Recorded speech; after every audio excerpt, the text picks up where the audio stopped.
So the little propane grill that I made, the propane attachment for it, has a major flaw right now.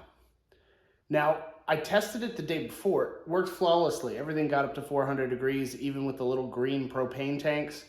But when I actually went to use it for burgers, I couldn't get it past 250 degrees. Now, the trick with getting it hotter with those little propane tanks is to tilt them so it's pushing out more liquid than it is gas. But that led me to an additional issue.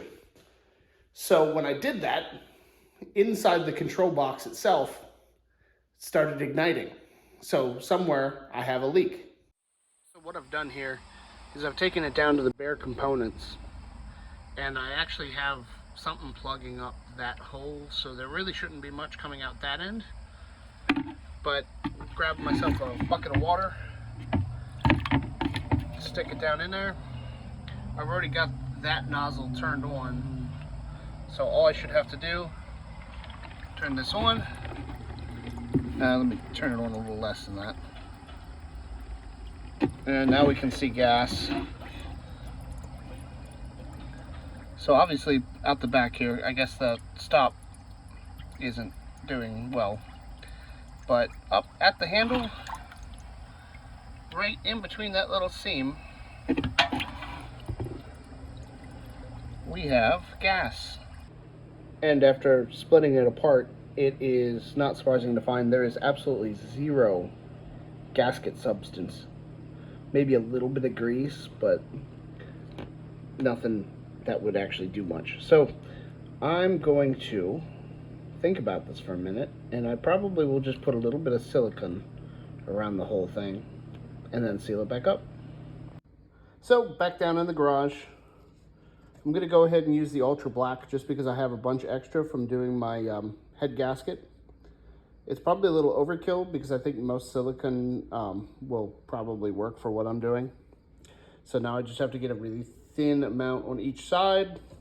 But before I did that, I put, well, if it'll focus, I put just some like petroleum jelly down inside of both of these to try to keep the gasket material off and also to just keep it lubricated. Now that I've got a thin layer on each side, we're going to tighten it all back up, but we're not going to tighten it entirely. We're going to tighten it just enough, and then in 24 hours, once this stuff hardens down, we're going to tighten it just a little bit more. That way the gasket actually gaskets. Now that we've waited 24 hours and made sure everything's tightened back up, no more leaks. The only bubbles coming out are going to be the ones at the, well, where it's supposed to come out. Let's see if I, oh wait, no, oh, wait a second, what the heck? Okay, that was kind of odd. I re-greased, well, I didn't re-grease it, I just turned the handle, and I guess it greased itself, and it's working fine again. So, it may just be a result of just bad grease. I tested it 2 more times just to make sure. It does appear there's a tiny little bubble forming right at the end there, but other than that, I think the grease just needed to settle. Everything seems fine. I even plugged the end up and made sure that it wasn't gonna like backfeed in, and it was still fine. So now that we're all properly set up, here we are.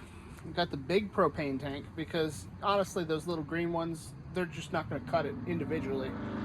I'll probably have to get a splitter to make it more portable. But yeah, we're up to temp. Everything's looking good.